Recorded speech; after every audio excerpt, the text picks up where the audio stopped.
Iran Israel পাল্টাপাল্টি হামলায় দুই পক্ষেরই বেশ ক্ষতি হয়েছে। এর মধ্যে ইসরায়েলের একটি শহরের আবাসিক এলাকা ইরানি হামলায় ব্যাপক ক্ষতিগ্রস্ত হয়েছে। মার্কিন সংবাদ মাধ্যম CNN-এর এক প্রতিবেদক সেই আবাসিক এলাকার বর্ণনা দিয়েছেন, যাতে এক পর্যায়ে তিনি বলছেন এই আবাসিক ব্লকে এখন ইটের টুকরো পড়ে রয়েছে। CNN-এর প্রতিবেদন বলছে, রোববার ভোরে একগুচ্ছ ক্ষেপণাস্ত্র দিয়ে ইসরায়েলে হামলা চালায় ইরান। ইসরায়েলের স্থানীয় সময় রাত 2:30টার দিকে এই হামলায় ক্ষতিগ্রস্ত হয় বাত ইয়াম শহর। মুহূর্তেই ধ্বংসস্তূপে পরিণত হয় এখানকার একটি আবাসিক ব্লক।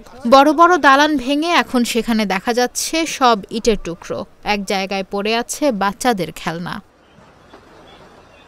কর্তৃপক্ষ বলছে, ধ্বংসস্তূপের নিচে কেউ কেউ আটকে থাকতে পারেন, কিন্তু কতজন হতাহত হয়েছে সে ব্যাপারে স্পষ্ট করে কিছু জানাতে পারেনি তারা।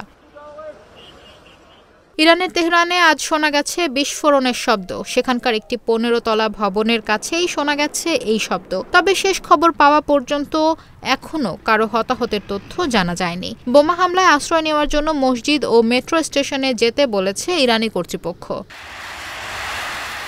গত শুক্রবার ইরানে ইসরায়েলের হামলায় দেশটির বেশ কয়েকজন শীর্ষ সেনা কর্মকর্তা ও পরমাণু কর্মসূচির সঙ্গে সম্পর্কিত বিজ্ঞানীর মৃত্যু হয়। ইরানের পরমাণু কর্মসূচিকে বাধাগ্রস্ত করতে ইসরায়েল এ হামলা চালায়। প্রতিক্রিয়ায় ইসরায়েলে ব্যালিস্টিক ক্ষেপণাস্ত্র দিয়ে হামলা করে ইরান।